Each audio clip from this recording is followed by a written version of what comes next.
Hello, welcome to What the Craft. If you don't already know me, I'm Marie, an American expat living in Portugal. I'm addicted to crafting, and these are my quick weekly updates. This week, I didn't really get too much crafting done. I did finish the Ogden Cami that I started talking about in my last episode. I made the straps a little wider to accommodate to hide my bra straps. I made the front facing a little longer because I made the straps a little shorter for me so that it wasn't as low cut. And in the back, I made the facing a little higher just because this particular cami is hard to tell the difference between the front and the back. Because I didn't have too much crafting to report on this week, I thought it would be interesting for me to tell you about the different websites and apps that I use to sew. So here you go. So, the site that I'm most excited about right now is Threadloop. It's been called the Ravelry of sewing, and I have the free version and I'm not using it very much, but I do think it has the potential to be helpful with your sewing. The free version allows you to catalog an unlimited amount of projects, fabrics, and patterns. The paid version is 48 US dollars per year, and I just haven't been willing to commit to it yet because I use Stash Hub, which I will tell you about more later.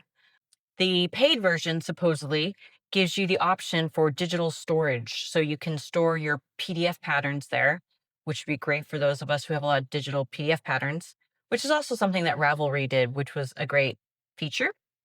There's also this digital bookshelf. Again, another feature that Ravelry has that's great. So if you were to say that you own a sewing magazine or sewing book, it should catalog all of the patterns from that book or magazine into your pattern database. I use Threadloop mostly to see finished sewn projects. So if I'm wanting to sew something or wanting to maybe buy a new pattern, I will check out Threadloop and see what other sewists have done with that pattern. However, it is on the newer side, so sometimes you can't always find the patterns. So I will revert to sewingpatternreview.com. They tend to have more reviews. What's nice about their reviews is that when you go to submit a review, they will give you prompts to answer so that most of the reviews are answering the same questions. My biggest complaint is that sometimes the pictures are a little distorted and sometimes they're small or blurry or even not rotated properly. Another site that I like to look at for sewing pattern reviews is thefoldline.com. And they are a retailer, so they only have reviews for patterns that they actually sell. But it is an international site, it's based out of the UK. And I love that site to find out what is trending in the sewing world. And they have a great offering of indie patterns. The only app that I'm currently using for sewing is the Stash Hub app, and the free version allows you to upload 20 patterns, 20 fabrics, and 10 projects. And for each of those entries, you only are allowed one image. I had this for a couple of months and hadn't entered in quite that many. However, I was then lucky enough to win 4 free years. To be completely honest, I probably had it gifted to me for about 3 months before I actually put in all of my fabric stash. I recently just put in all my patterns. A great feature they have is the magic input. And you basically, whenever you buy a fabric or a pattern, you paste in the URL and it auto generates all the information for that entry. They do have the same option for Notions, and I haven't used it, but I was thinking maybe I would put my zippers in there because that would be helpful information. You can also put your measurements, and they have this cute tab where you can see what sort of Instagram challenges are going on.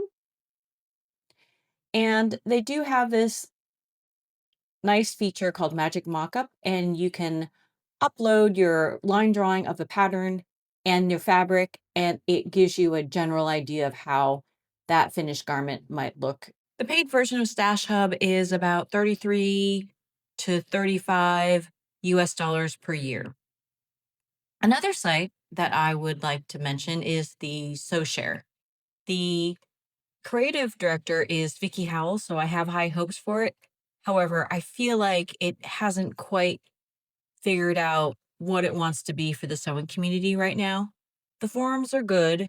Their learn section is been helpful because they categorize it by technique and they ingest YouTube videos or curate YouTube videos to better explain that technique.